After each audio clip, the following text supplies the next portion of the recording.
Hi guys, this is Hirosaki. This story is all about what if Naruto Uzumaki had a grandson.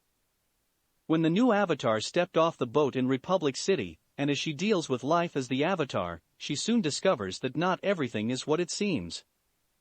Especially when the other side of the world, a place the bending countries had been in vague contact with for the past 70 years, shows itself again. Before we start, kindly like and subscribe to this channel, and look over the description box for the author of this amazing storyline. Welcome aboard. Paragon of Korra. Chapter 1, Shipping Out and New Places. Location, Korra. As the ship sailed through the sea in the night, its captain and crew unaware of what was in the cargo hold. They were sailing from the South Pole to Republic City, the capital of the United Republic of Nations. It was an easy job, and the ship was a part of a company that sailed the trade route between the two countries. So, no one bothered to check the cargo hold for stowaways. This made it easy for said stowaway and her polar bear dog to hide. Korra knew that she should try and sleep, but she was just too excited to do that. She had just left the compound where she had grown up and trained in since she was 5, and going out to a new place. She was going to Republic City to find a specific person, Tenzin, the only remaining airbender master left in the world, and her predecessor's son. The reason why she was going to him was because she was the new avatar, and she needed to learn airbending. She had learned waterbending, earthbending, and firebending from her time in the compound, but when it came time to learn airbending, Tenzin and his family, who were supposed to move to the compound, only stayed for the night. She had pitched the idea that if he couldn't move to her, she would move to him, only to have the Order of the White Lotus shoot it down.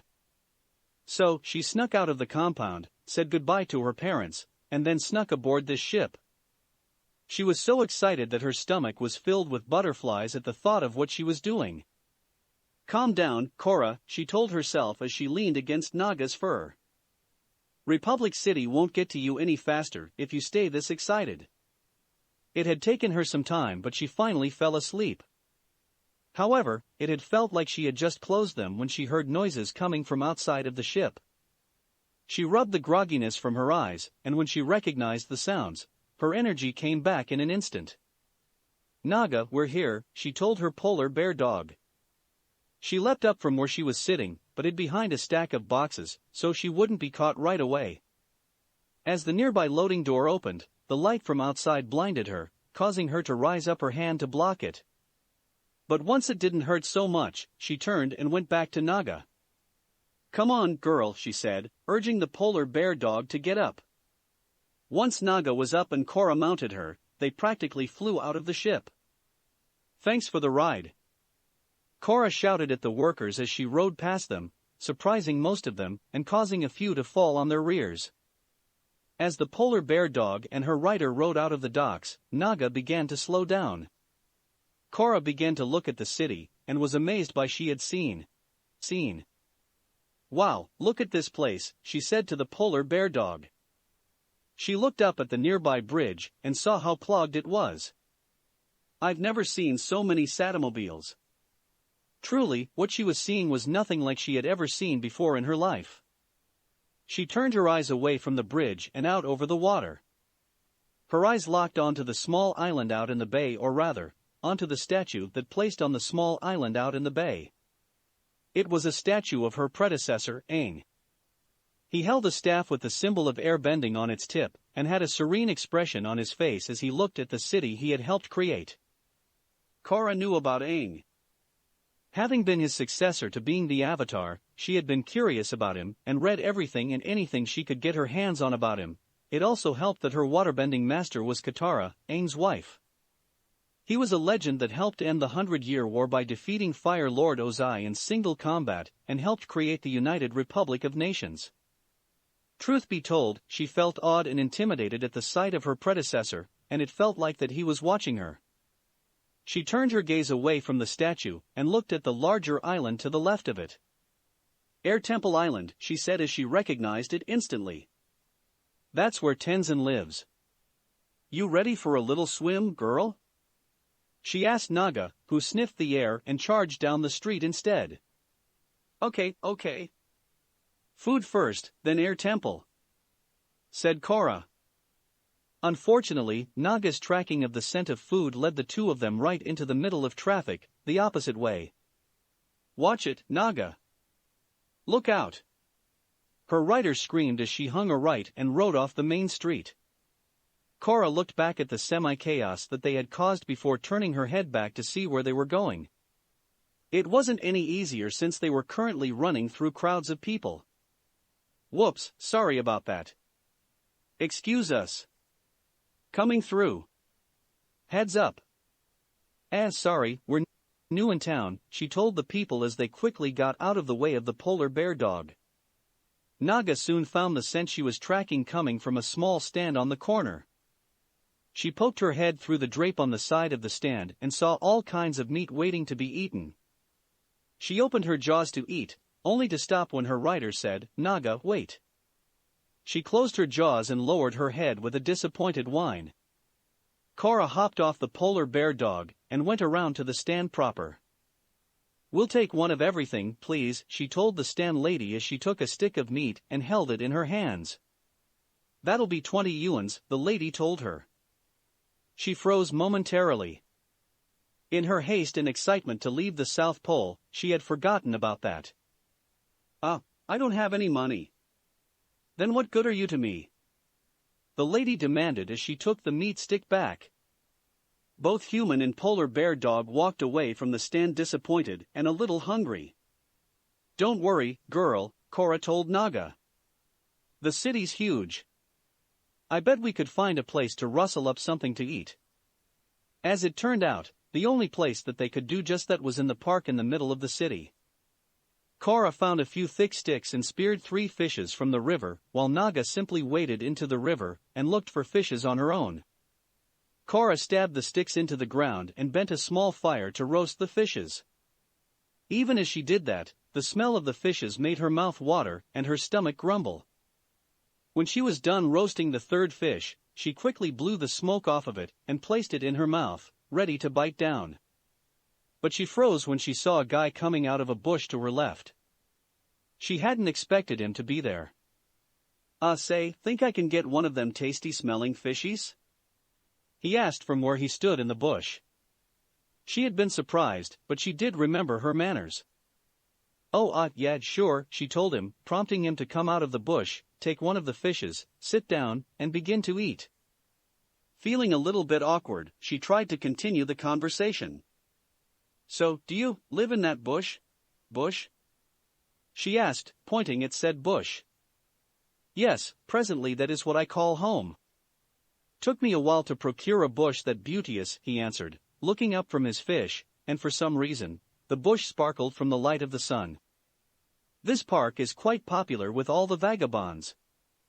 "So, there are a lot of you out here?" "I thought everyone in this city was living it up."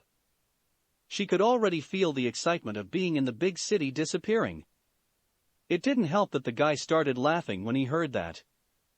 "Hey, you got a lot to learn, newcomer," he told her.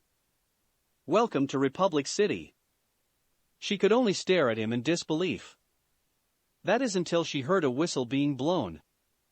She turned her head to see where it was and saw a man in a uniform standing on a nearby bridge. "Hey, you!" he shouted at them. "Stop. You can't fish here." He started running towards them, and the vagabond leapt to his feet. "You best skedaddle," he told Korra before leaping back into his bush. Korra got up too and whistled sharply for Naga. The polar bear dog ran out of the river, and the two of them fled the man in uniform. Korra leapt up onto the saddle Naga was wearing and they fled over a different bridge, leaving the out-of-shape uniformed man panting behind them. As they got further away and onto actual pavement, Naga slowed down to a walk. "That was a little close," Korra said quietly. They were trying to get to Tenzin on Air Temple Island, but that was proving to be more difficult than originally expected. They padded down the park street, looking for a way out, when they heard someone speaking over a megaphone to a small crowd of people. "Are you tired of living under the tyranny of benders?" the man holding the megaphone asked the crowd.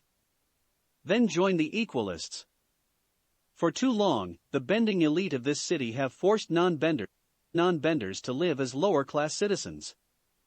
Join Amon and together we will tear down the bending establishment. What are you talking about? Korra asked from the outskirts of the crowd. Bending is the coolest thing in the world. Oh yeah? Asked the man. Let me guess, you're a bender. Yeah, I am. Then I bet you just love to knock me off this platform with some waterbending, huh? Now, he was beginning to irritate her. I'm seriously thinking about it. That proved to be the wrong thing to say. This is what's wrong with this city. The man suddenly shouted into the megaphone. Benders like this girl only use their powers to oppress us. That turned the crowd against her. What? I'm not oppressing anyone. She protested as the crowd shouted at her to get out of there. You're oppressing yourself. But even as she spoke, she could see that it was a lost cause. So, she left. That didn't even make any sense. The man with the megaphone shouted after her with a mocking tone. Okay, Naga, I'll admit it. We're lost, Korra said to Naga as they walked down a street. They had tried getting back to the harbor, but everything looked the same to the new avatar. They probably were going in the wrong direction. Naga looked to her, and she raised her hands in small surrender. Fine, I'll ask. She walked up to an elderly woman who's sitting by her shop talking to a younger man. Excuse me. I think I'm lost, Korra said to the woman. How do I get to Air Temple Island from here? Just head down this street, the woman answered, pointing down the street. But at the moment that she pointed, a Sotomobile came around the corner and down the street. You should get going, young lady. It isn't safe, she told Korra while standing up and moving away. What's going on? Korra thought to herself as the Sotomobile came to a stop and three men stepped out and walked over to a stall. Mr. Chung, the man in the gray clothes and hat, said to the shop owner cleaning a phonograph, getting his attention. Please tell me you have my money or else I can't guarantee I can protect your fine establishment. He turned his body slightly so the smaller man in the red scarf could be seen bending a small fireball in his hand. I'm sorry, business has been slow, Mr. Chung told them before picking up the phonograph that he had been cleaning and offering it to them. Please take one of my phonographs. The firebender lifted his leg and bent a small burst of fire at the phonograph, burning it to pieces and making the owner drop it with a shout. My friend here is not a music lover, the hat guy told him. Guys. A voice from inside the Sotomobile shouted out, making all the attention turn that way. The door opened again and a boy about 5 years younger than Korra stepped out. What surprised her was not the fact that he was riding with blackmailers, but the fact that his hair was yellow. She had thought the only way one could get that color was with dyeing. You said that this was a lunch delivery run. And we are getting lunch just after this, the hat guy told him whilst rolling his eyes. Come on, Viper, you heard the guy. It's possible that he's lying so he wouldn't have to pay. These kinds of people will do that, kid. You have to keep a watchful eye on them so they don't slip up. There's an easier way to do this. Oh yeah, like what? Asked Viper. The boy walked past the three adults and went to the shop owner. How much money do you need to pay? He asked. 1,000 yuans, Mr. Chung answered, still feeling very nervous about all of this. I would have to sell nearly 30 phonographs to get that kind of money. All right, I'll buy them. He stared at the boy. What? I'll buy 30 phonographs off of you. He dipped his hand into a pocket on his pants and pulled out a large roll of money as well as a piece of paper. Just have them sent to this location once you can. Mr. Chung hesitantly took the paper from him and read it, his eyes going wide once he was done reading. But, I can't send them there, he protested. Of course, you can, the boy said. Trust me, he's not going to complain about it. The shop owner hesitated, but when he saw the three men standing behind the boy, he took the cash, and then handed it to Viper. Viper scowled, but he took the money. Thank you for your patronage, he snapped at Mr. Chung. The four of them turned around and started walking back to the Sotomobile. Next time, don't humiliate me like that, brat, he snarled at the boy. Next time, don't do it in front of me, the boy said back.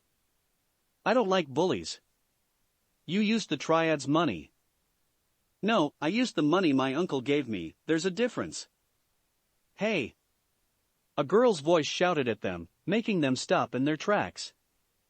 When they turned to see who it was, they saw Korra standing on the other side of the street with her hands on her hips. I think you owe that guy an apology for breaking his phonograph. Viper looked at his other two guys and started laughing, but the boy just backed off a little.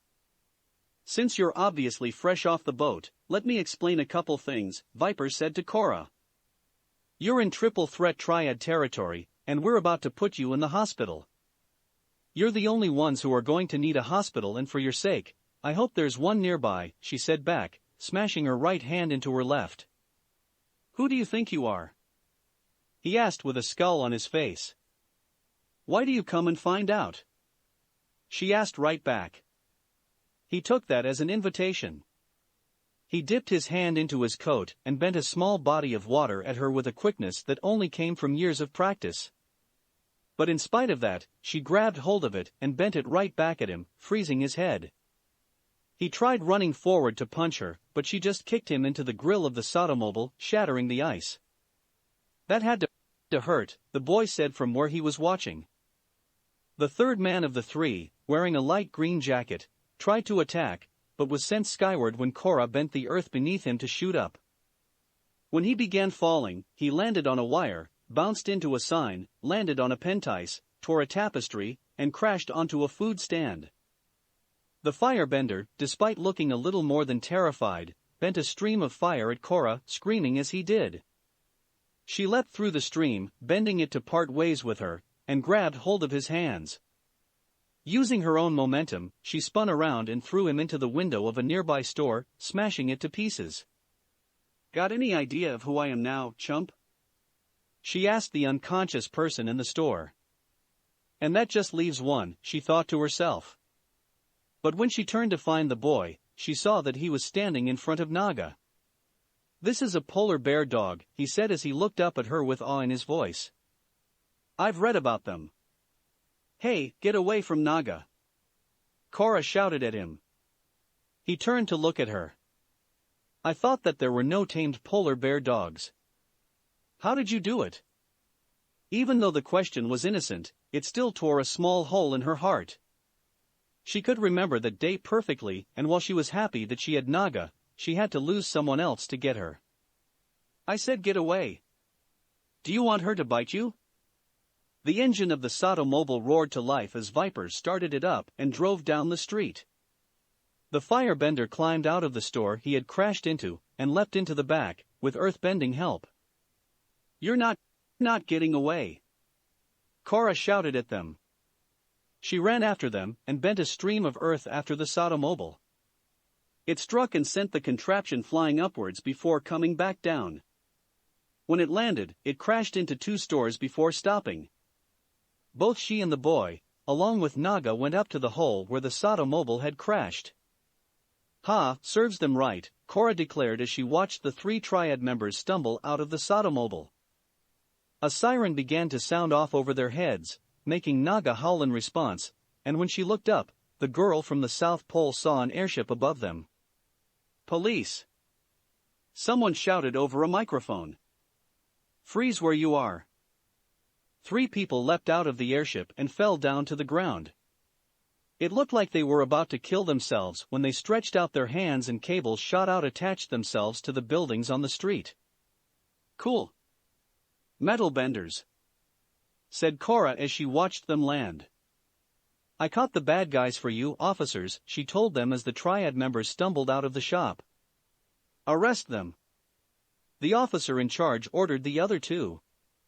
They stepped forward, bending their metal cables at Viper and the other 2 triad members. The cables wrapped themselves around their body with a speed and force that made them fall to the ground. While they were being taken away, the officer in charge walked to Korra. You're under arrest too, he told her. She hadn't expected that news and it surprised her greatly. What do you mean I'm under arrest? Those are the bad guys over there. She pointed over at the triad members being taken away. They were smashing up a shop. Everything was perfectly fine until you open your mouth. The blonde kid told her from where he stood by Naga. And have you seen the damage you've caused? He was looking at a street that looked like it would need some serious repairing. The officer nodded in agreement to what he said and bent his cable at Korra. She instantly dodged it and then grabbed hold of it. Wait, you can't arrest me. Let me explain. You can explain yourself all you like, down at headquarters, he told her, pulling his cables back. He leapt forward and attacked Korra, forcing her to step back away from him. Naga came to her friend's defense and knocked the officer away with her head. Seeing her chance, Korra went for the saddle on Naga's back. Come on, she said to the kid as she passed him, grabbing him by the shirt. Wah hey! He shouted in surprise as he was thrown onto the back of the polar bear dog without warning. Then she landed in front of him on the saddle, and the polar bear dog took off, forcing him to hold on. I'm not with her, he shouted to the cops as they chased after them. One of them made a leap for them only to have the girl's boot meet his face and push him away. While one of the other cops checked on the guy who got kicked, the other went for the cables overheard and began sliding on it after the polar bear dog, bending his cables at them and missing by a few scant inches. When they came to another street, Korra had Naga turn right and head for the nearby bridge. For a moment, it felt like they were safe. But just as they were crossing the bridge, she felt the hair of her topknot being pulled back sharply, making her grunt in pain. She reacted on instinct and bent the water beneath the water up and froze it into an iceberg. The pain and tightness on her topknot disappeared, and when she looked back, she saw the officer had crashed into the iceberg. That's probably going to hurt, she remarked. You think? The boy asked her as he held on tightly. She didn't reply, she just had Naga run up some stairs onto a bridge that was also a street, which was weird to her. As Naga tried to avoid the oncoming Satomobiles, two more police officers appeared on the cables alongside her, so she turned Naga toward the edge. What are you doing? The kid shouted at her, confusing coloring his voice. Then he saw a train passing underneath them and realized what she was planning to do. Oh no, oh no, oh no. He began screaming. With a few steps, Naga leapt over the side of the street and onto the train. She slid forward and almost off the side but recovered and got her hind legs back on the train. She kept her body pressed to the roof and Korra was right there with her. But the tribeswoman sat back when she saw Air Temple Island pass by. She had been trying to get there this entire time and now, it was right there in front of her. Well, at least I know where to go now, she thought to herself. Once she lost the police, getting there should be easy. Then she realized that something was pressing against her chest, and when she looked down, she saw that it was a pair of hands groping her breasts. Her cheeks went red instantly as she realized what that meant. Hey, let go! She shouted at the kid behind her, also figuring out that his head was pressed against her back. I'm not falling to my death from a polar bear dog ridden by a very crazy, but very pretty lady on top of a moving train. He shouted back, pressing his head harder against her back. For some reason, his words just made her blush harder. The sound of an airship began ringing again in their ears, and they saw that another one had appeared right over their heads.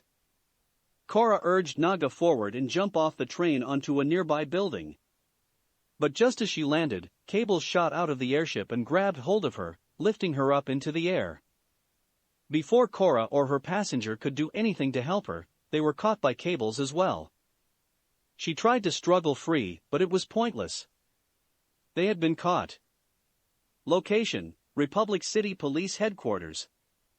Let's see, said the woman with hair the color of iron and wearing black metal armor showing she was police as she walked behind Korra and the boy with a clipboard in a room of metal. Multiple counts of destruction of private and city property, not to mention resisting arrest. Suddenly, she slammed the clipboard down on the table next to Korra, whose hands, and the kids, were cuffed too. The two of you are in a whole mess of trouble. I am not with her, I am an innocent bystander, the kid said in protest. Then what were you doing with a group of Triple Threat Triad members? She asked him. They said it was a lunch run. Yeah, and then you decided to stop and bully an innocent shopkeeper. Korra snapped at him. Everything was perfectly fine until you opened your mouth and started a fight. Can it? The woman barked at the both of them. You should have called the police and stayed out of the way. But I couldn't just sit by and do nothing. It's my duty to help people, Korra told her. See, I'm the Avatar.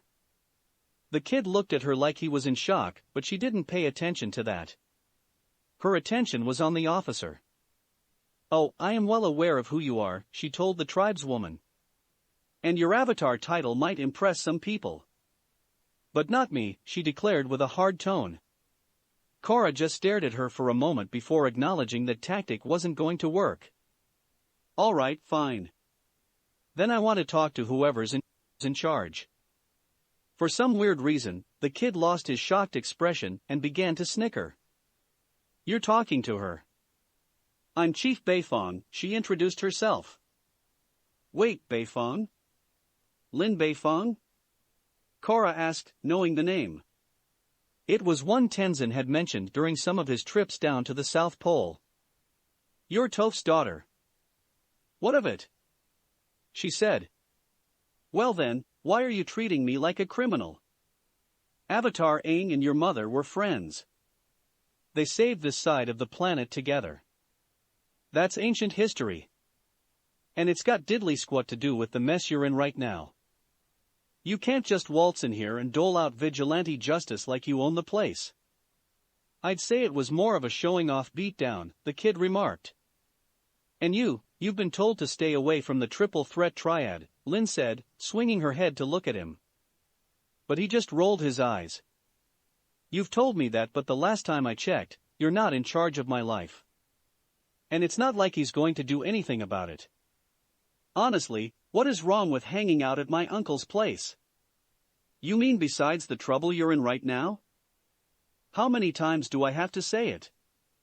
I was an innocent bystander.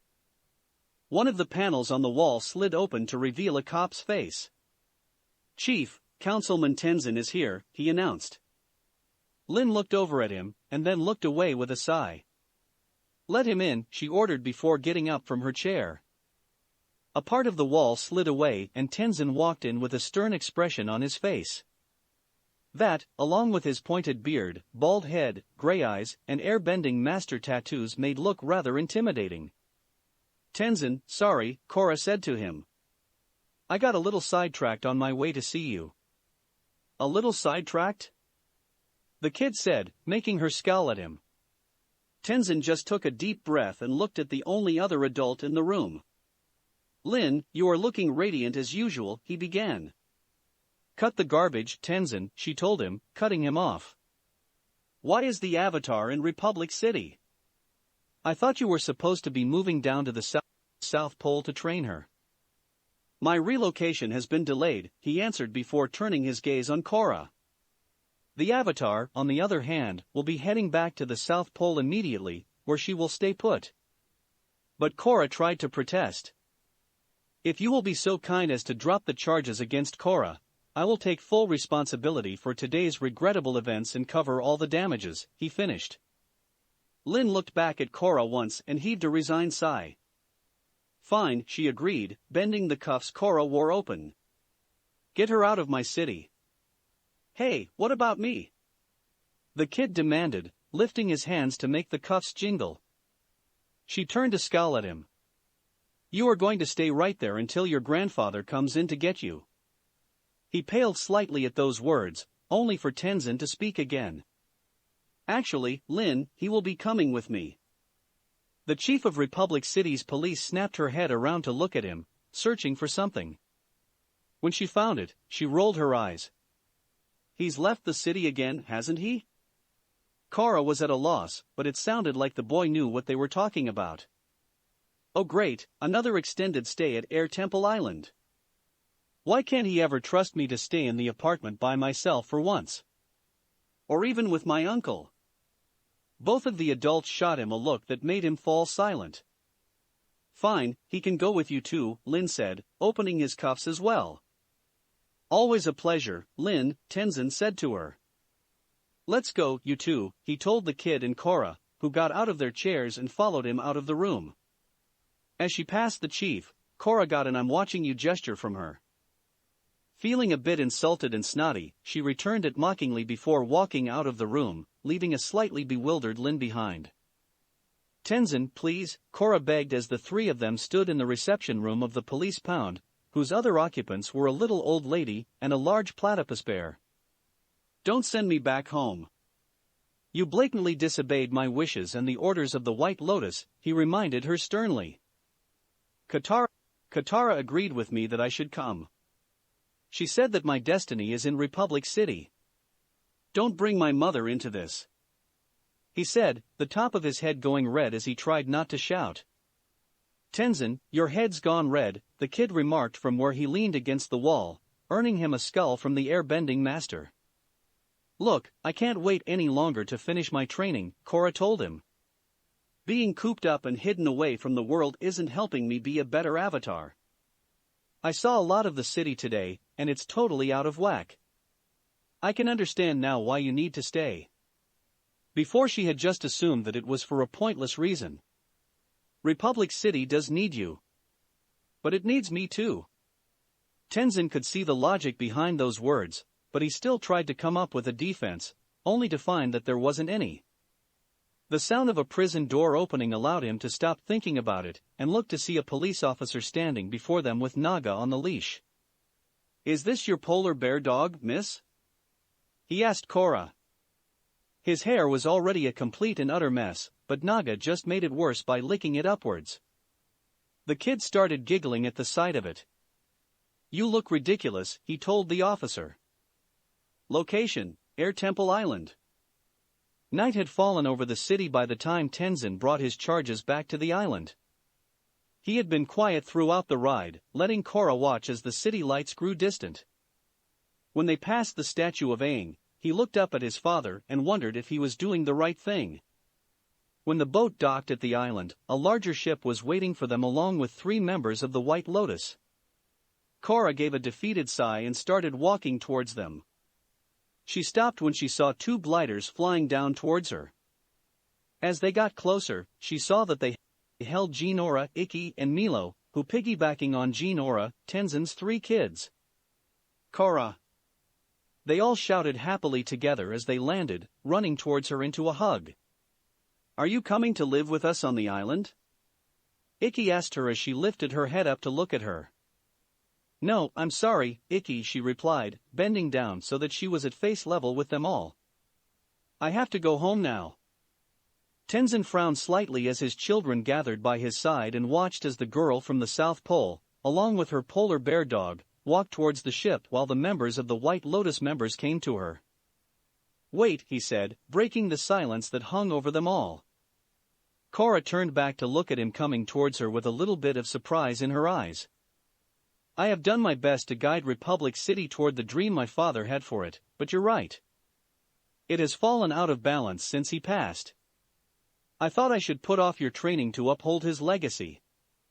He placed a hand on her shoulder. But you are his legacy. You may stay here and train airbending with me, he declared, removing his hand. Republic City needs its avatar once more. Joy and happiness washed over her when she heard those words. It seemed like her efforts to come here wouldn't be in vain. Yes. Thank you. You're the best, she told him. She then picked up his children and him into big platypus bear hug, and she could feel Naga rubbing her back with her head. Oh great, the crazy avatar is staying, the blonde kid remarked loudly from where he stood behind them all. A single pack was slung across his back, and he didn't look too happy to be there. When he looked at the younger kids there, a small smile appeared on his face. Hey there, runts, he said to them, making Ikki and Milo smile back at him. Korra put Tenzin and his family back down and Jinora turned to look at him. Could you please stop calling me that? She asked him with an annoyed expression on her face. You're only 2 years older than me. And I'm taller, so I can still call you Runt. He turned around to face the island. If you guys still need some time alone, I'll just head on up to my room. He walked off the dock and began climbing the stairs that led to the island proper. He has a room here? Korra asked as she watched him disappear from sight. He's been here enough times to have one, Jinora told her. Who is he? I never got his name. That fact hadn't really hit her until just now and she felt a little embarrassed about it, but in her defense, there was a lot going on. His name is Naruto Uzumaki, Tenzin told her. She went still at that piece of information. She had heard that last name before in her lessons at the compound and from the stories she heard Katara tell her. You don't mean, as in? She tried asking. Thankfully, he knew what she was trying to say and nodded. Yes. He is the grandson of Naruto Uzumaki, the Paragon of the Fire Nation. Chapter 2, Getting Whacked and Playing Sports. Location, Air Temple Island. Korra sat at the breakfast table with a newspaper in her hands. And, in the final round, the Buzzard Wasps won with a decisive knockout. She read from the sports page in the newspaper, excitement coursing through her voice. She lowered the newspaper enough to look across the table at Tenzin. What do you say we go to the arena tonight, catch a few pro-bending matches? She asked him. Unfortunately for her, his reply was not what she wanted to hear. That sport is a mockery of the noble tradition of bending, he declared, taking a sip from his cup. They were having breakfast, and they weren't alone in the room. Come on, Tenzin. I've dreamed about seeing a pro-bending match since I was a kid and now, I'm just a ferry ride away from the arena, she begged. Korra, you are not here to watch that drivel, he told her sharply.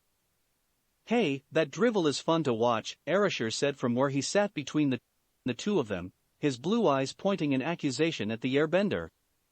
You've seen some? Korra asked him. He just gave her a look. I live in this city. Of course, I've seen some matches. She is not going, Tenzin said firmly. She is here to complete her avatar training. He looked at the avatar in question. So, for the time being, I want you to remain on the island. Is that why you're keeping the White Lotus sentries around to watch my every move? She asked him with a voice equally annoyed and snarky. She cast a look at the White Lotus guardsmen standing against the walls of the room, watching her, Tenzin, Naruto, and the air acolytes eating. Yes. In order to learn airbending, I believe you need a calm, quiet environment, free from any distractions.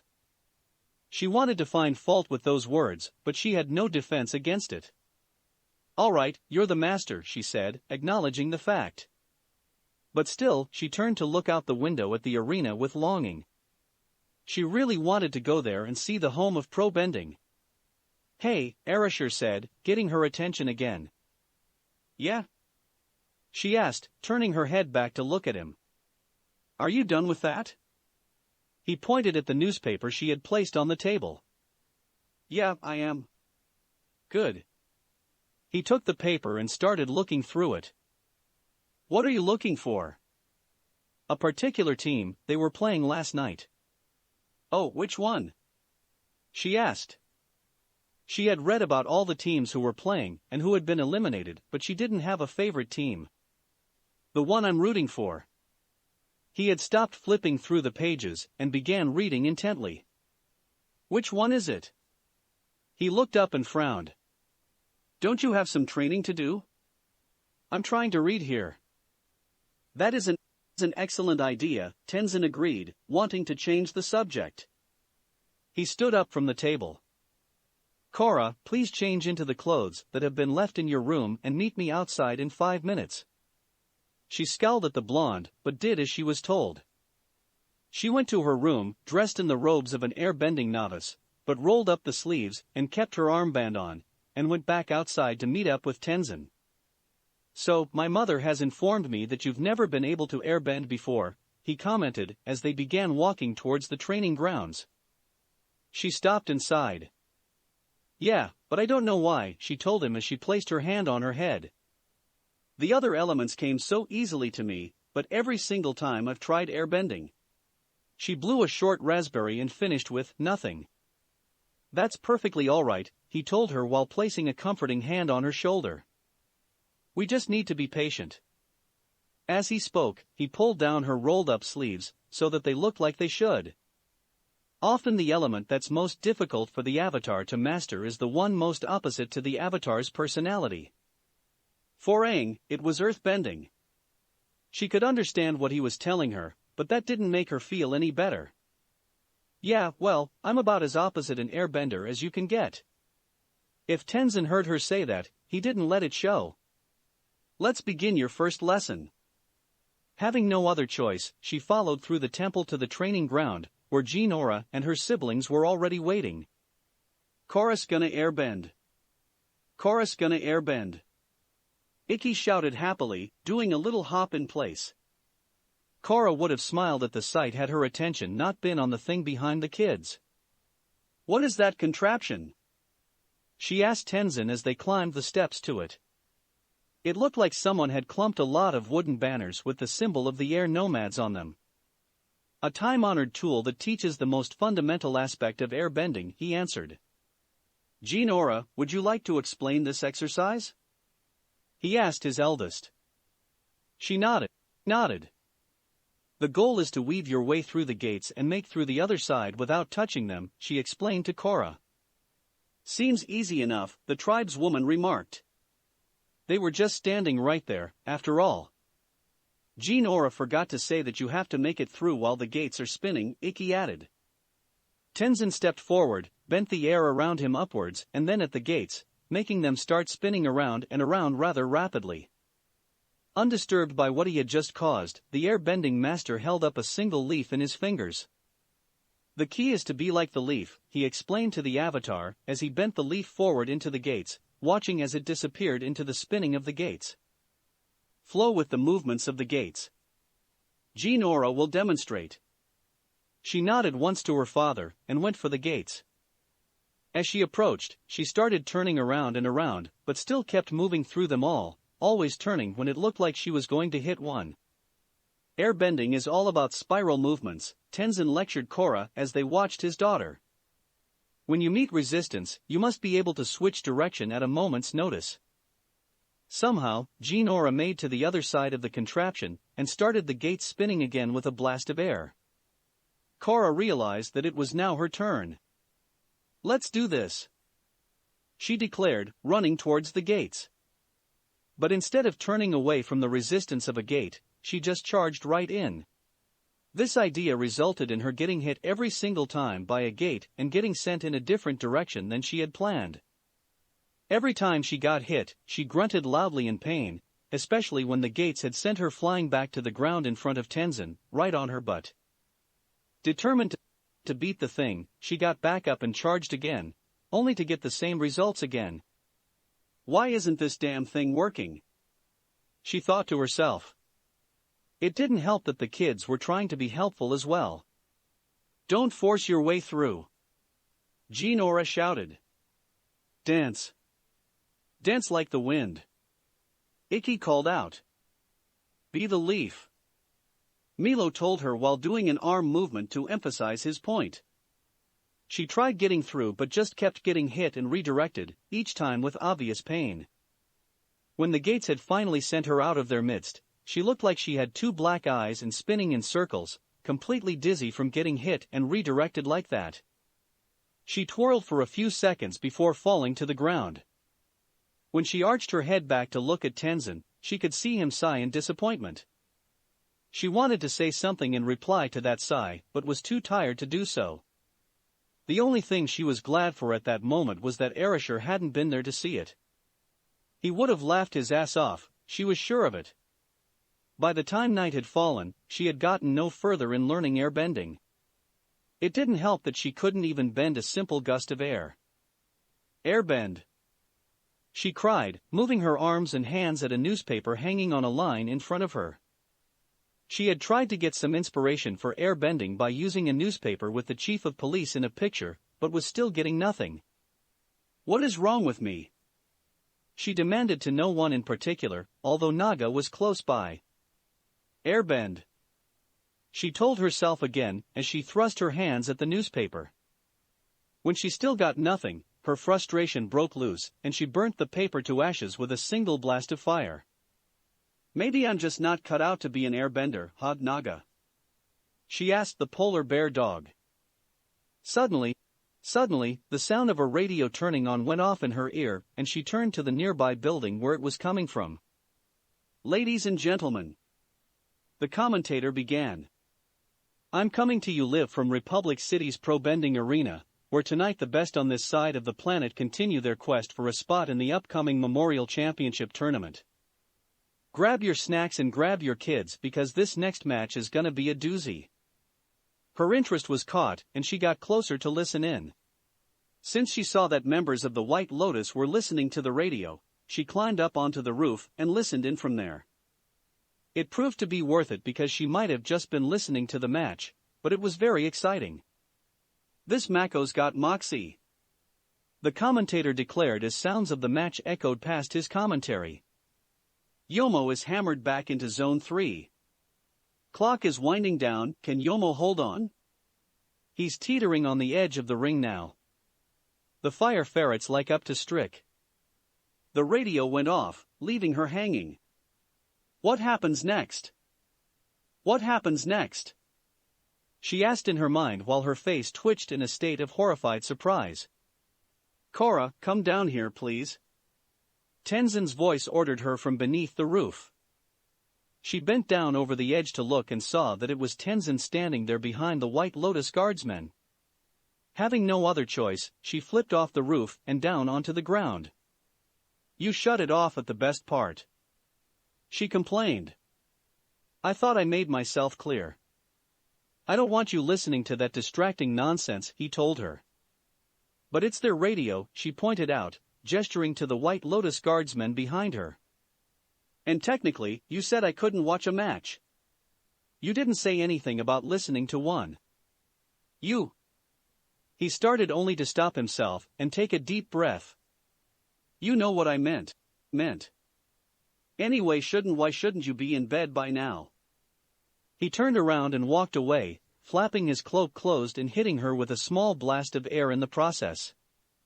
She scowled at his retreating back, but once he was out of sight, she turned to look at the guardsmen. "So, any chance of getting the rest of the broadcast?" she asked. "Sorry, that was the last match of the night," the guardsman in the center told her. Her shoulders slumped at the news. Oh. The next night, she was in her room looking at the guards surrounding the temple. That day's exercise hadn't gone any better. Instead of making her go through the gate contraption again, Tenzin had her try to sit and meditate. She had gotten bored in about 5 minutes and told Tenzin that, only to be told to relax and be free. She found that funny considering the fact that she couldn't leave the damn island. What irritated her even more was Arashur. The kid was living on the island just like she was, but he could leave at any time and he did. She just knew that he was laughing about it as he left, she just knew it. Oh, screw it, she thought to herself. She was getting off the island and heading to the arena. But first she had to get past the guards. She climbed out of her window, waited for the guard to leave, and leapt for the ground. Once her feet touched earth, she started running for the edge of the island, leaping into the air once she was there. For a moment she hung in the air. Then she began to fall to the water below. She bent it upwards to catch her, and let it carry her back down to normal height. Once there, she began swimming towards the arena, using her waterbending to quicken her pace. She had done these many times in the South Pole, where the water was warm, and the distance between the island and the arena wasn't that far. It had only taken her 15 minutes to reach it. She came up for air next to the arena and saw an open window. Lucky me, she thought triumphantly, bending the water around her into a cyclone that lifted her up to the window. She leapt through it and then spun once to get rid of the excess water. She was inside. The only problem that she had was that she had no idea where she was. Figuring it was best to look around, she started walking down the hall to find what was where. As she turned a corner and walked down another hall, she saw a large room to her left that looked like a gym. Now this is interesting, she thought to herself as she stepped into the room, looking around. There seemed to be plenty of nets, stone discs, and barbells lying around to show that the people who used the place were always at it. "Hey!" A voice snapped at her, breaking her of her excited frame of mind. She looked over to see a bulky-looking kind of guy with a towel over his shoulders coming towards her. "What are you doing in my gym?" "Crap," she thought, realizing that she was in trouble. Trying to come up with a lie quickly, she went with, I was just looking for a bathroom, and I got lost." "Ah, the old I had to pee excuse," he said mockingly, not buying it for one moment. "You know, I am sick and tired of you kids sneaking in without paying. I'm taking you to security." "No, wait," she said, desperately trying to think of a way out of this. To her surprise, help came in the form of Erasure. "Korra," the blonde kid said as he stood at the entrance of the gym with a guy in a pro-bending uniform. "This is why I told you to go before we left." He walked into the gym along with the pro-bender. "Sorry, Toza, she's fresh off the boat, but with me," he told the old man. The guy just threw his arms up in annoyance. "Ah, just get her out of here. I've got work to do." He turned around and went back to his work, which at the moment was bending a barbell made of rock and stone and tossing it back into the nearby pile. The three of them walked out of the gym and a short while through the hallway before Korra spoke. "Thanks for the save back there," she said to Erasure. "Think nothing of it," he replied. "But in all seriousness, what are you doing here? I thought you were stuck on the island." "Come on, I've wanted to see a pro-bending match since I was a kid. Do you really think that I was going to let being stuck on the island stop me? The better question is, why are you here?" "I always come here to cheer on my favorite team," he told her. The pro-bender walked beside them, cleared his throat rather loudly. "Oh yeah, Korra, this is Bolin, the earthbender for the Fire Ferrets." "Bolin, this is Korra." "Nice to meet you," Korra greeted Bolin with a smile. No, it's nice to meet you," he said to her, returning her smile with a charming one. His black hair and green eyes suited him, and his build showed that he was an earthbender. Before she could even reply to that, Erasure spoke. "Bolin, you've got a match. Now is really not the time for flirting." That got the attention of the tribeswoman. "Wait, there's a match about to happen?" she asked excitedly. "Yes indeed," Bolin declared. "Would you like to watch?" "You bet I do." She didn't know why Erasure was rolling his eyes at her, but didn't care at that moment. She was finally getting her wish. "Then please follow me." He took the lead and walked down the hallway. Korra and Erasure followed him to a door on the side. "I present to you the best seats in the house," he declared with a slightly exaggerated tone, opening the door for them. Korra walked in and the first word out of her mouth was, "Whoa." Bolin hadn't been kidding. They weren't in the stands that surrounded the hexagonal ring and the large body of water beneath it. In fact, they were beneath the stands and had an even better view because of it. "This place is even more amazing than I imagined," she said as she looked at everything. "Yeah, I was like that too, the first time I saw this place," Erasure agreed with a small smile on his face. Bolin was about to make his move when he heard his brother say, "Pest, Bolin." "Yeah?" he asked, turning around and heading over to his brother, who was at the locker in the back. "I told you, you have to stop bringing your crazy fangirls in here before the matches," his brother said as he put on the rest of the uniform. "Get her out of here." "Oh, come on, Mako." "Alright, look, I kinda invited her here, but man, I've got a good feeling there's something special about her." "I know it," he pleaded. "Besides, it's not all bad. Arashur knows her. He went back over to Korra and grabbed her by the hand. Come here, I want you to meet my brother, Mako. Mako? She repeated, surprised and excited to have an opportunity. Whoa, I heard you play on the radio, she said to him, holding out a hand. Come on, Bolin, we're up, Mako said to his brother, ignoring her as he walked past. Or I could meet him later, she remarked, staring at her outstretched hand. Don't worry about it, Arashur told her, still at the railing. When Mako's ready to play, he's ready to play. Just wait for the end of the match. Okay, I gotta go. Wish me luck, Bolin said, putting on his helmet and securing the strap. Not that I'll need it. One of these days, that's going to come bite you in the ass, Bolin. Arashur shouted after the earthbender as he joined his team. Korra said something a little different. Good luck. Knock them out. The lights in the stadium went dark and a single light shined down on the ring, prompting cheers of excitement to come out of the crowd. The announcer in the ring appeared in a stance that looked a little more than exaggerated and with a microphone in hand. Introducing the Fire Ferrets. He said into the microphone, pointing at Bolin's team as they came to the ring, waving to the crowd and their fans. On the wall next to Korra and Arashur was a large speaker, and the commentator's voice began to speak through it. The rookie ferrets came out of nowhere, and have made it farther than anyone expected this season, despite the fact of who one of their previous teachers was. But tonight, they faced their toughest test yet, folks. The Fire Ferrets made their way to the center of the ring on the red side, coming to a stop at the circle. On the blue side of the ring were their opponents. The two teams stared each other down in the seconds that came before the match. To them, it felt a little more than dragged out. But the bell rang, the match was on. And they're off. The commentator declared as the two teams started bending at one another. The two teams waste no time trying to blast each other out of Zone 1. As the first round continued, he made his observations. Hasuk is the first to feel the heat of the Tigardillos, he remarked about the waterbender on the Fire Ferrets.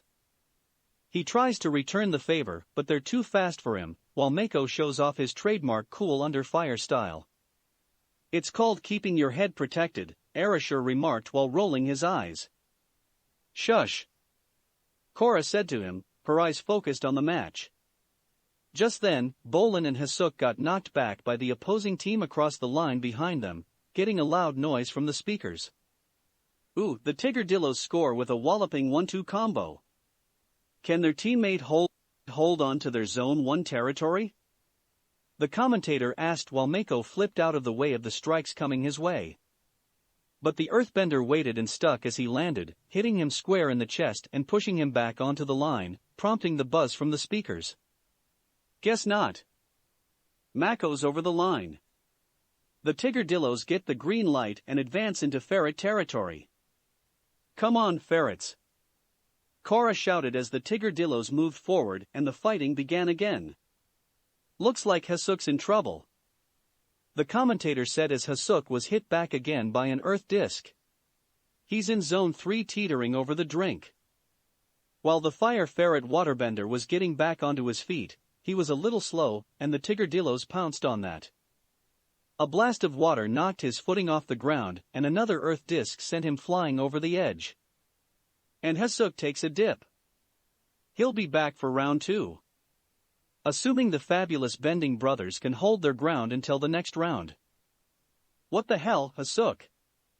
Arashur said mostly to himself as he watched the waterbender swim out of the water onto the platform and then onto the nearby elevator. What's with you lately? A buzz sounded off and his attention went back to the ring, where Bolin and Mako were pushed off into Zone 3. Just as soon as that happened, the bell rang, signaling the end of the round. Round 1 goes to the Golden Temple Tigardillos. The announcer declared as the scoreboard flashed blue in the round 1 glass. Hasuk got back into the ring and the bell was rung for the second round. The Fire Ferrets are knocked into Zone 2 and the Tigardillos advance. The commentator announced while the Tigardillos moved forward into the red Zone 1. From there, the match continued. For Korra, it was like she could see even move each team made in perfect slow motion, and with that slow motion, she watched as the ferrets pushed the Tigardillos out of their own territory and into their own zone too. The Tigardillos tried to push back, but the bell rang before they could do it. The fire ferrets cinched the round in the closing seconds. It's one apiece, still anyone's match as we go into the third and final round. The bell rang and the Tigardillos went after Hirosaki first, making him leap out of the way. But that didn't work as well as he had planned. Hirosaki stumbles, and now he tumbles right into his teammate. The commentator said as the ferret waterbender fell atop on Bolin from a blast of water. He and Bolin better untangle quick if they don't want to. At that moment, the Tigardillo earthbender bent a disc at them and sent them over the edge into the water. Ooh, too late. Oh no, said Korra as she watched this happen.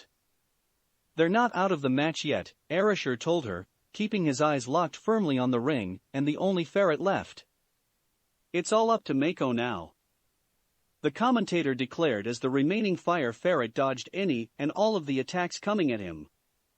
He bobbing and weaving. He's weaving and bobbing. But he's not hitting back. His dodging led him to the edge of Zone 3, with his foot almost stepping off the end. If Mako's knocked, the ferret's fabulous season is over. Korra had grabbed hold of her hair and was clutching it tightly in tense excitement. She didn't want Mako to lose, but it seemed to look like it was coming to that. Mako! Shouted Arashir from out of nowhere. Dragon hunts through the forest. She didn't know what he was talking about, but it seemed like Mako had heard him. While the Tigardillos continued to attack him, he kept avoiding them. He's dancing on the edge of the ring, surviving the 3-on-1 barrage. It seems like his plan to let the Tigardillos punch themselves out. In the moment the Tigardillos took to breathe, Mako struck, sending the waterbender back across the ring into the water. And his plan is working. Han is in the pool. They've got nothing left in the tank and Mako is on the offensive. The tables had turned with Mako fighting the two remaining Tigardillos just as aggressively. It's 2-on-1. Mako sent the Tigardillo firebender out of the ring with a single blast of fire. Scratch that, it's 1-on-1 and it's an earth and fire slugfest.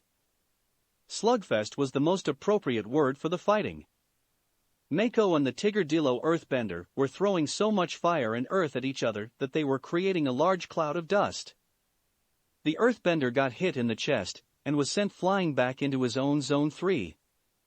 He was down on one knee, but had an earth disc ready to be used. There was just one problem and the commentator summed it up perfectly.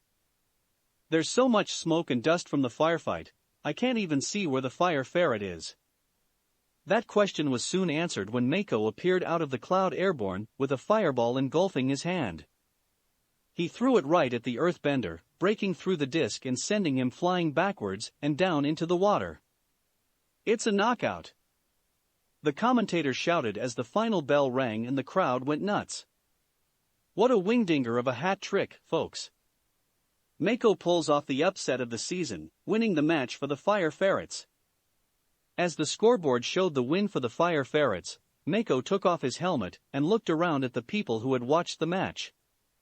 They started chanting, Mako! Mako! Mako! And there was one particular member of the crowd who was awestruck by him. Wow, Korra thought to herself as she watched the firebender for the fire ferrets come back. It was the only thing she could think at that moment. Phew, Arashir said with a sigh of relief. They had me worried there. Ho ho! Yes! Bolin cheered as he came back into the locker room. One more win and we're in the Memorial Championship tournament. He told Korra, snapping his fingers. So, what did you think, Korra? He asked, taking off his helmet. Bolin's got some moves, huh? What did I think? She repeated with a big grin on her face, grabbing him by his uniform. What did I think? That was amazing.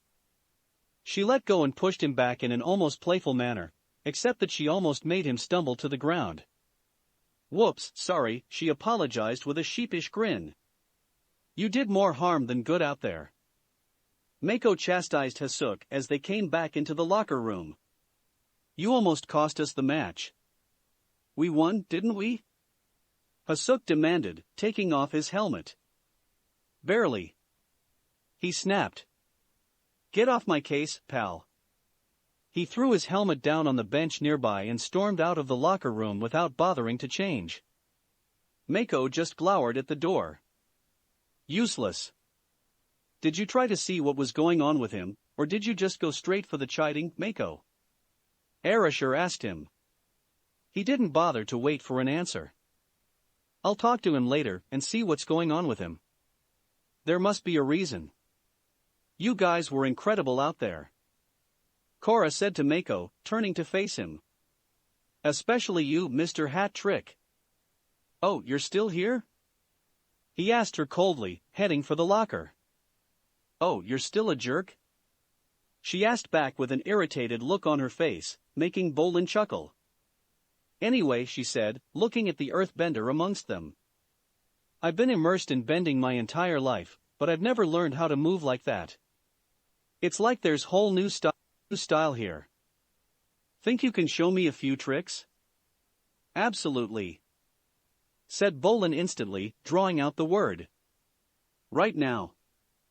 Asked Mako. Come on, Bolin. Just ignore him, his brother said to Korra, leaning in like it was a secret. Then he started talking a little louder. Yeah, I can show you the basics. I'm just not sure how my earthbending would translate to your waterbending, but we'll figure it out. Won't be a problem, she told him, leaning back slightly and crossing her arms. I'm actually an earthbender. And here we go, Arashir thought to himself. Bolin just looked at her with confusion in his eyes. I'm sorry, no. I didn't mean to assume. 'Cause I was figuring, with your water tribe getup, that you are a water tribe gal. It was unlikely that he could have made that sound any more awkward. Nope, you're right, Korra said. I'm a waterbender.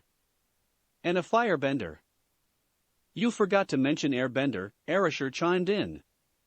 She looked over at him with a frown on her face. I'm still working on that. He shrugged his shoulders. So? You still are one. Bolin looked at both of them intently before finally admitting, I'm very confused right now. Fortunately, Mako figured it out almost right away. She's the Avatar, and I'm an idiot, he said aloud. Both are true, Korra said in reply. Bolin just looked at her with a shocked expression on his face. No way, he said before turning to look at his brother. The Avatar. He whispered loudly whilst shielding his gaze from Korra and pointing his finger at her. We heard it the first time, Bolin, Arashir told him, rolling his eyes at the sight. How can you not be surprised about this, Arashir? He demanded. That's because I've already met her when she grabbed me while she was being chased by the cops. That and I'm living with her. You're living with the Avatar? He just said that, bro, Mako told him. He looked at his brother and then at Arashir before finally managing to get the slack-jawed expression off of his face. I would be glad to show the Avatar my moves, he declared formally. If the lady would like to follow me. The lady would, Korra answered, ready to go for the door. Let's go. Hang on, Arashir said, making the two of them stop in their tracks. Give them a couple of minutes to get out of their uniforms and wash up, Korra. They just came out of a match. He looked over at Bolin. We'll meet you guys in Toza's gym. All right, the Earthbender agreed, seeing the reason for it. The blonde and the Avatar left the locker room and went for the gym, retracing their steps. So, how do you know the fire ferrets? Korra asked Arashir. I guess you could say that I'm something of a mini-coach to them, he answered with a slightly bragging tone to his voice. Yeah, but how did you know them? You couldn't have just walked off the street and into their locker room. Couldn't I? Would you just give me a straight answer? Like what was that thing you shouted at Mako during the match? It's a fire-bending technique that he learned. I was just helping him out when I shouted it out. I've never heard of a technique like that. Obviously, you hadn't been trained by dragons, he remarked while rolling his eyes with great exaggeration. Wait, Mako was trained by dragons? She demanded, almost stopping in her tracks at the thought. But he didn't. Come on, keep moving. She did, and they reached the gym in a matter of minutes. They also didn't have to wait long for Bolin and Mako to come into the gym, out of their uniforms and in casual clothes that left their arms bare, giving Korra a nice little view. Alright, let's see what you got. Bolin declared, leading Korra over to a stack of earth discs in front of a net. So what? She said, looking at the stacks.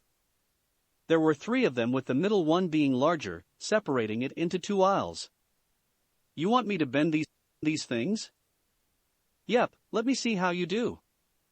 Alright, she replied. She took the stance that her earth-bending teacher had ingrained into her head and bent 2 discs at the net with a thrust of each arm. She watched in satisfaction as they sailed through the air and hit the net square on. That was great. Good power. He praised her. But in a real match, you would be a sitting turtle duck. Not so upright and flat-footed. Stay light on your toes, right up until you need to dig in and strike, he explained, showing her what he was talking about. Then, his stance suddenly became firm, and he bent 2 discs at the net. Pop, pop. She watched in silence as the discs flew and hit their target. Okay, let me try it again. She went light on her feet, like he had shown her. She moved around for a couple of seconds and then dug in and bent another 2 discs at the net. Wow. Nice adjustment. Bolin said to her. You're a natural at this. Not bad, Mako remarked from where he was leaning against a nearby ladder. What's it takes to impress this guy? Korra asked Bolin while gesturing at his brother. What? I said not bad. Don't worry about it, Korra, Erasure told her from where he sat against the wall. That's just something he picked up from his teacher. You mean the dragon? That got Mako's attention. What in the name of the spirits makes you think that I was trained by a dragon? He asked her. Well, that's what he told me, she said, pointing at Erasure. He was talking about his grandmother, Princess Azula. She's the one who was trained by a dragon. And then she taught what she knew to her son, who then taught it to you, the blonde in the room added on at the end. Those words rang a bell in Korra's head, and she looked over at Mako with surprise in her eyes. You were trained by Sozin Uzumaki? Like, the best pro-bender the world had ever seen, Sozin Uzumaki? Yep, my dad, Erasure said, standing up and stretching his legs a lit. She had heard of Sozin Uzumaki, who hadn't, and his status as a pro-bender. It was one of the reasons why she had wanted to see a pro-bending match for so long. Wait, I had read that Sozin had retired from pro-bending and had gone into politics, she said to Mako. How were you able to train under him? Do you want the unofficial version or the official version? Erasure asked before Mako could open his mouth. Her curiosity now aroused, she looked over at him. What's the official version? That my father had stopped by the arena to watch a match and saw Mako firebending in the gym later on. And the unofficial version? She asked. Erasure, don't you dare, Mako warned him. All he got was a grin in reply. Too late, she asked. He looked back at Korra and opened his mouth. Erasure, tell her, and I will make you do hot squats until your knees fall off. The firebender snapped at him with a hard scowl on his face. But once those words left his mouth, the scowl disappeared and a look of shocked realization appeared. Sorry, he apologized. Erasure had closed his mouth and the mischievous look he had on his face was swapped for one of determined neutrality. It's fine, he said shortly. Hey, wait a minute, said Korra, realizing something and turning her attention onto the blonde. You were trained by your dad too, right? Think you can show me some moves? He turned his head to look at her. Leave it alone, Korra. Oh, come on. It's not that big of a deal. Just a few moves, that's all. I said leave it alone. He shouted, his voice cracking slightly. Korra flinched and took a half step back, caught off guard by the shout. For some reason, he had a little blush on his cheeks and stormed out of the gym. The Avatar just watched him go. What was that about? If you want to know, ask him. It's not our place to say, Mako said while shooting a warning glance at Bolin. Anyway, it's getting late. I'm turning in, you kids have fun. He started walking away. Nice to meet you, Avatar Korra, he said to her. Yeah, been a real pleasure, she replied sarcastically. Honestly, what's with this guy? See you upstairs, bro, he told Bolin. Upstairs? Korra repeated, looking at the earthbender beside her. You guys live here? Yup. In the attic, Bolin answered. It's nothing fancy, but we have some great views. So, back to bending. Why don't you throw that combo one more time? She did just that and the two discs flew through the air and hit the net. This is the coolest thing ever.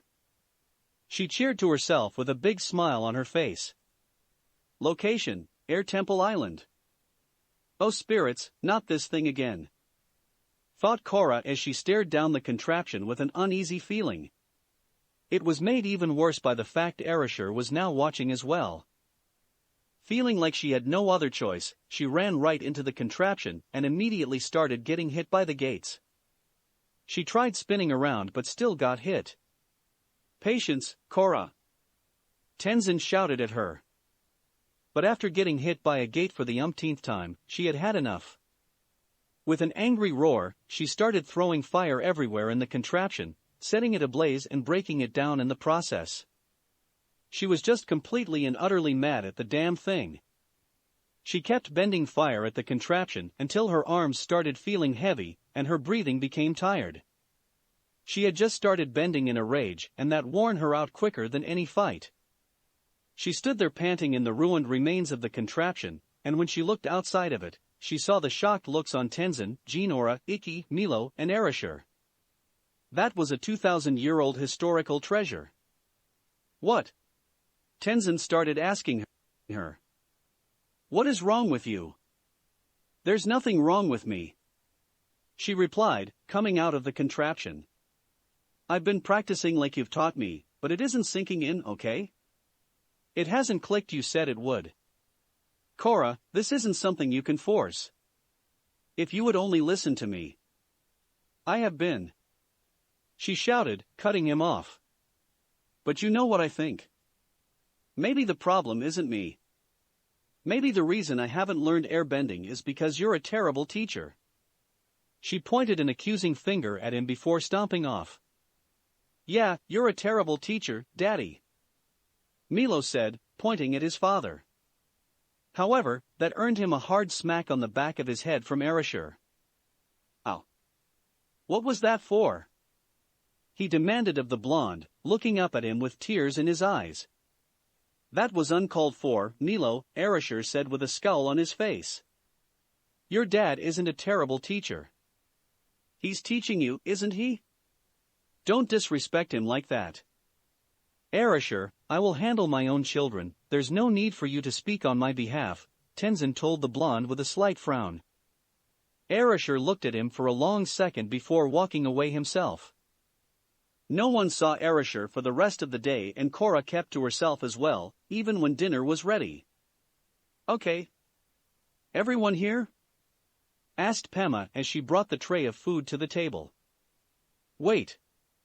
She looked around and only saw her husband and children. Where are Korra and Erasure? Honestly, Pema, I am at my wit's end with that girl. Tenzin told her, only hearing the first part of her question. I don't know how to get through to her. She went to his side and placed a comforting hand on her shoulder. Dear, the best thing you can do for Korra right now is to give Korra some space. Instead of answering her, he looked at his children. You must promise your teenage years won't be like this. he said to all three of them. Jinora, being the one who was closest to said years, simply lowered her book and replied in a deadpan manner, "I will make no such promises." She brought the book back up and went back to reading. Tenzin cradled his head with his hand at those words. That was not something to look forward to for him. "Tenzin, where is Arashur?" Pema asked him. "You didn't tell me." He took his hand away from his head. "I do not know specifically. It's possible he's with his uncle or at the arena. But he usually doesn't leave until after dinner." "What happened?" "He hit me on the head when I called Daddy a terrible teacher." Milo piped up, hoping to get the blonde in trouble.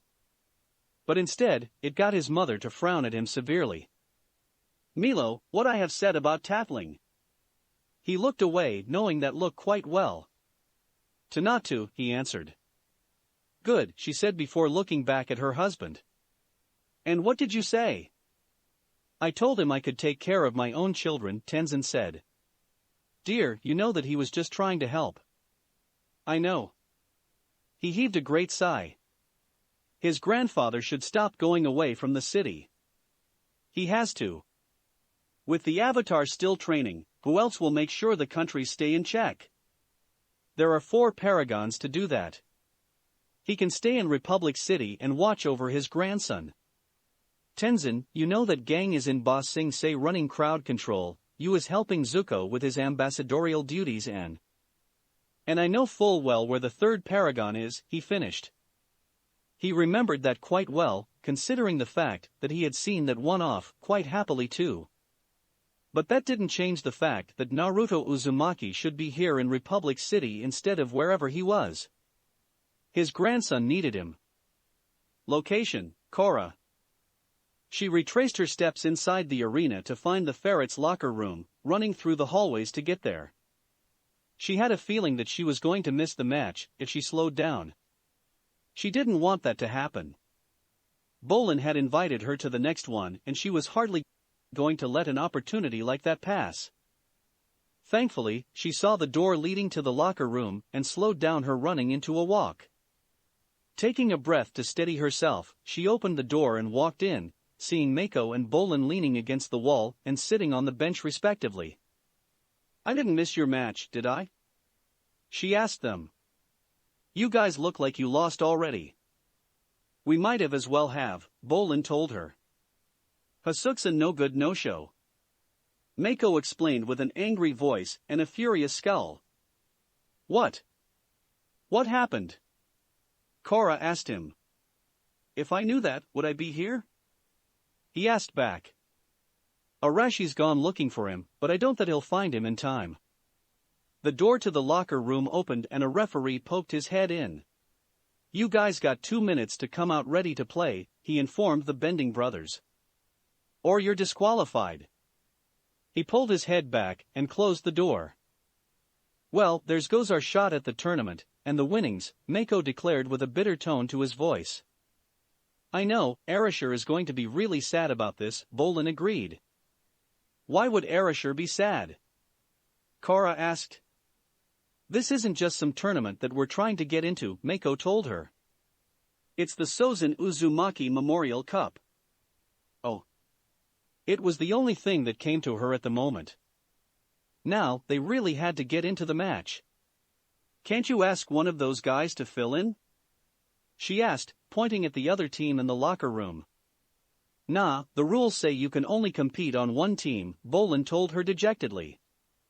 That was when she had an idea. "Well, then, how about me?" she suggested. "I'm a top-notch waterbender, if I do say so myself." Both brothers gave her a look.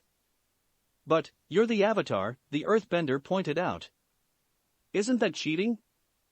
"It isn't cheating if I only do waterbending." "No way," Mako said firmly. "I'd rather forfeit than look like a fool out there." "Wow, thanks for the vote of confidence," she told the Firebender with complete and utter sarcasm. The door opened and the referee showed himself again. "Time's up," he announced. "You in or out?" Korra pounced on the chance before someone could say otherwise. "We're in." "We are?" Mako asked. "Yes." Bolin agreed. "Hey, I didn't agree to this." His brother protested while he and Korra ran for the locker behind them. "You can thank me later," she told him. He just watched as she opened the locker. This girl is crazy, he decided. "Come on, Mako," Bolin said to him as he pulled out the spare uniform. "We need your help over here." While he did roll his eyes at the thought, he did go over and helped Korra put on the uniform. Once it was, they made their way into the ring. "Looks like the ferrets have ferreted out a last-minute replacement," the commentator remarked. "Let's see if she's another diamond in the rough like the brothers from the School of Hard Knocks." "Don't do anything too fancy or aggressive," Mako told Korra as they waited for the bell to ring. "In fact, don't do anything. Just try not to get knocked off the ring." "You got it, Captain," she replied. Her helmet slipped a little, but she quickly readjusted it. "Players!" shouted the referee. "Are you ready?" He blew his whistle, and the bell rang. Korra acted instantly. Bending water with her foot, she threw it at the opposing waterbender, sending him to the ropes and then over the side. She instantly went into a victory dance, ignoring the shocked looks from the other players. "Woohoo, man overboard!" she shouted. Then the referee blew his whistle, making her stop. "Fire ferret waterbender penalty!" he shouted. "Move back one zone." "What?" "Why?" she demanded. "You're only allowed to knock players off the back of the ring. Not over the sides." Mako told her in an angry whisper, gesturing with his arms to make his point. "Oh, whoops." She moved backwards, feeling really embarrassed. The bell rang again. "And we're back in action after that hiccup," the commentator began. "But I don't think this replacement player knows what she's doing." Korra was doing her best to participate in the match, but it was like the opposing team knew that she was new to this and targeted her. She tried using a trick Katara had once showed her and flipped up into the air, shooting a glob of water. But when she landed, her foot went past the zone line and the buzzer sounded. "Foul." The referee called after blowing his whistle. "Over the line. Move back to zone 3. Now she was getting frustrated. "I'll show you over the line," she muttered to herself as she moved back. Her teammates watched as she went, Bolin already having second feelings about all of this.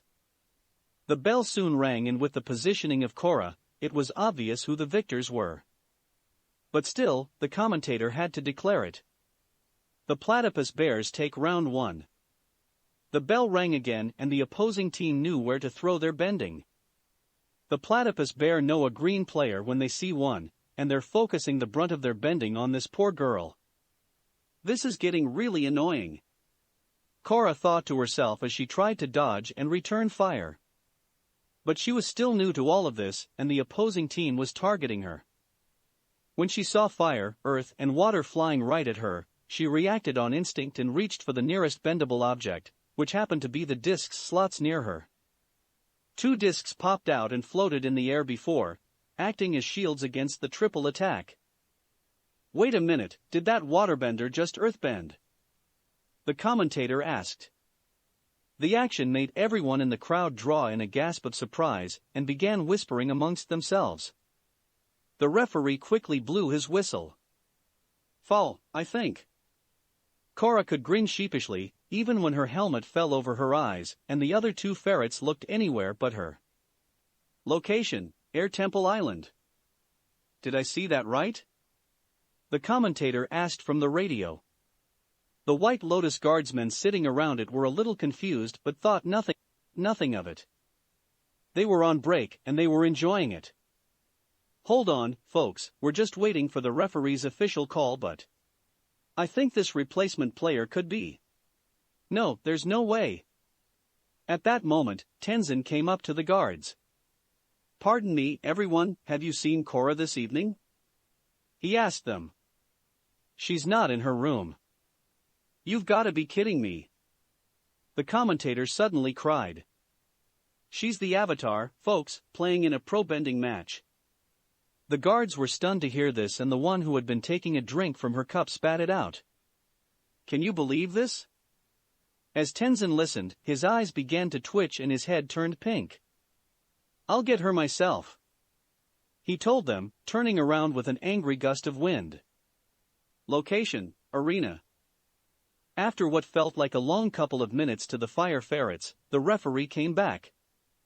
The Avatar will be permitted to continue so long as she solely bends water, he declared, making the ferrets sigh in relief, while the platypus bears complained a little. The bell rang again and the platypus bears resumed their tactics. This girl might be the Avatar, but she's no pro-bender, and the platypus bears are intent on exploiting that weakness, the commentator remarked as Korra was being pushed back to the edge of Zone 1. They're giving her their best, and her best ain't good enough to stop it. As she tried to block the barrage of bending being thrown at her, Korra couldn't hold it, and was sent flying over the edge of the ring. And she's in the drink. It hurt a little when she hit the water, but she didn't let that stop her from swimming through it to the platform. She felt the pain still stinging her body as she reached and climbed up out of the water. But she stopped when she saw who was standing right there in front of her. Oh, hey, Tenzin, she said to the airbending master nervously. I thought you didn't like coming to these matches. As she fully climbed out, he fixed her with his sternest look. Once again, you have flagrantly disobeyed my orders. You were to stay on the island. Let's go, he ordered her, turning away and walking away. But she wasn't going to be listening to him. No. I'm kind of in the middle of something. He stopped and slowly turned around to face her. I have tried my very best to get through to you by being gentle and patient, but clearly the only thing you've responded to is force. So, I am ordering you to come back to the temple right now. Why? She asked. So, I can sit around and meditate about how bad I am at airbending? You know, I'm beginning to think that there's a reason I haven't been able to learn it. Because, maybe, I don't even need it, she told him.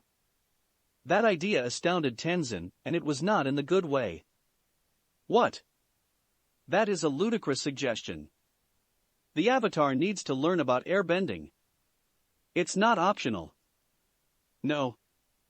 This is what I need to learn, she exclaimed, gesturing back at the ring. Modern styles of fighting. Being the Avatar isn't all about fighting, Korra. When will you learn that? She had had enough of this conversation, seeing that it wasn't going to go anywhere. I have a match to go finish, she said pointedly, heading over to the elevator. As she went upwards, the bell rang and the announcer said, the platypus bears win round 2. Tenzin walked away from the platform and went back up into the stands, looking for the way out when the announcer cried out, round 3. And the bell rang. The platypus bears started throwing their bending at the ferrets, and their plan soon became obvious. The platypus bears come out of the gate and quickly go after the ferret brothers. They're corralled, wedged in the edge of Zone 1, unable to come to the Avatar's rescue. And boy does she need it. Tenzin looked back at the ring and watched as Korra knocked back 2 zones. He covered his eyes and groaned slightly at the sight. Looks like the Avatar's pro-bending debut is about to be cut short, the commentator declared. She's been pushed back to Zone 3 and the water is calling her name. She was indeed teetering at the edge, balancing on her toes to avoid falling in. When she saw a disc coming right at her, she spun out of its way, letting it pass and allowing her to get a more firm footing. She realized what kind of move she had used and Tenzin's words came back to her. Airbending is all about spiral movements. When you meet resistance, you must be able to switch direction at a moment's notice. These teachings will sink in over time. Then one day, they'll just click. I guess he was right, she thought to herself before turning back to the ring, moving into a beginning airbender stance. Be the leaf. It's only a matter of time before. The commentator began before seeing how Korra now moved. Hold the phone. Stop the presses. She's still in the game, folks. And she's moving like an entirely different player. All of a sudden, the platypus bear's strikes are only striking air. Tenzin watched more intently now, seeing how she moved like she was supposed in the gates. None of the opposing team's bending struck her. Whenever one got close, she would simply turn away from it. How about that? He said to himself. Quickly enough, the platypus bears wore themselves out going after Korra like that, and the commentator saw that. The platypus bears have no juice left, but Mako and Bolin are still fresh and juicy. The brothers, no longer pinned in the corner, came back at the opposing team with a vengeance. And Korra was right there to help. Between the three of them, they started driving the platypus bears back. Since they had no energy left to fight back, all the opposing team could do was try and defend themselves until the bell rang. If they could do that, the match would be theirs. But the fire ferrets would not let that happen. They struck hard and fast, pushing each member of the platypus bears back harder and harder until the last one was sent flying out of the ring courtesy of water from Korra. Knockout! The commentator cried as the bell rang. The fire ferrets come from way behind and steal the win. What an upset, folks! The rookies, Avatar in tow, have nabbed a place in the Memorial Championship tournament. I cannot believe it. Korra just stood there, listening to the roar of the crowd as they cheered for her team. She went over to Bolin and they exchanged a high five, happy in victory. But the best part for her was when Mako came over and said, "Korra, what can I say? You really came alive in that last round. The way you dodged their attacks, you are a natural." "Thanks, but I can't take all the credit. Someone else taught me those moves," she told him. "And I'll have to apologize to Tenzin," she thought to herself. Hey, come on guys," Bolin said, grabbing them both by the shoulder and pulling them into a group hug. "Let's go and celebrate." "That sounds like a good idea," Mako agreed with a small smile on his face. They started walking back to their locker room, leaving the cheering crowds behind them. When they reached the locker, Arashir was waiting for them with a somewhat annoyed expression. "Hey, Arashir," Bolin said, sounding nervous for some reason. "How are you?" "I'm fine, I'm just wondering if you two had lost your minds," he replied, looking hard at him and his brother. "Seriously, you put her in the ring? The woman who got arrested her first day in the city?" he demanded, pointing at Korra. "Did you guys even give her a crash course on what to do in pro bending?" No. The earthbender offered weakly. "Hey, I helped them win," Korra told Arashir. "So just lay off on them." He looked at her for a moment before finally saying fine. When she smiled, he avoided eye contact for some reason. "So, where's Hisoka?" Mako asked with a scowl on his face. "I bet he said he had a good reason for not being here." "Actually, he does," the blonde replied. "He quit the team." "What?" Bolin said, completely surprised. "Why?" "He got promoted at his part-time job, he's full-time now." "And he gave up the game for that?" Mako fixed his brother with a stare. "Bro, he's got a family. If he had to quit the team so he can make sure that they get fed, we can respect his decisions." Now he felt bad for calling Hisoka no good and useless. It would also explain why he had been so out of focus the past couple of matches, Arashir added. He had been under evaluation for the promotion and it had been on his mind. A thoughtful expression appeared on his face. "You know, we should probably head over to his work one day and say hi to him." Bolin's face lit up with a big grin. "Actually, we were going to have a victory drink. We can stop by there for it. That way, we can tell Hisoka the good news." "Now that is a good idea," he agreed. "Well, what are we doing just standing around here?" Korra asked them all. "Let's get out of these uniforms and get going." Location, Air Temple Island.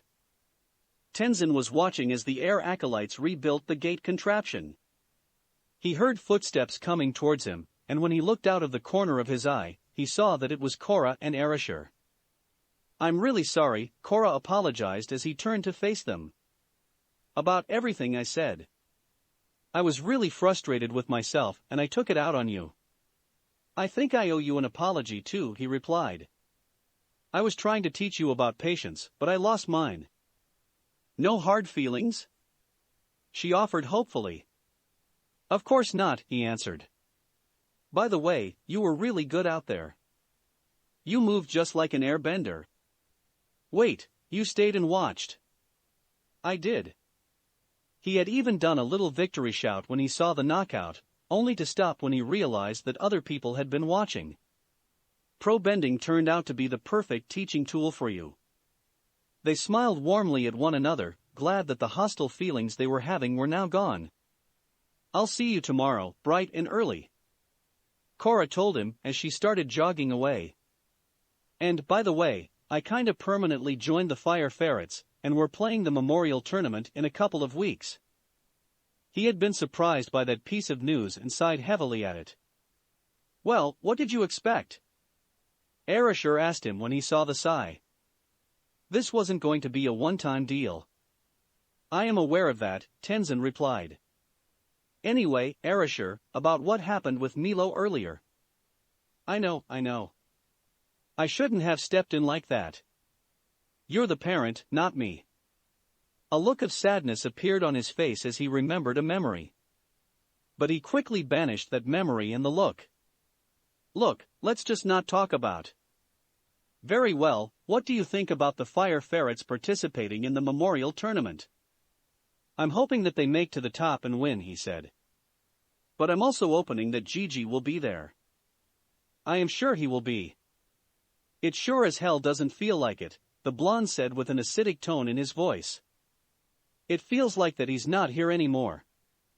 "Erasure Uzumaki, that is your grandfather you're speaking wrongly of," Tenzin told him sharply, trying to head off what would have come next. Some of the acolytes stopped what they were doing to see what was going on, only to be told by others to keep working. "Has he not been there for every birthday that you have had? Has he not been there every time the day comes about?" "Yeah, he has," he admitted quietly. I just wish he would be here more." Without saying another word, he left the airbending master and the air acolytes behind, heading to the temple and his room. That's it for this reading. Hit like and subscribe for a free ticket pass going to the different worlds of anime fanfictions.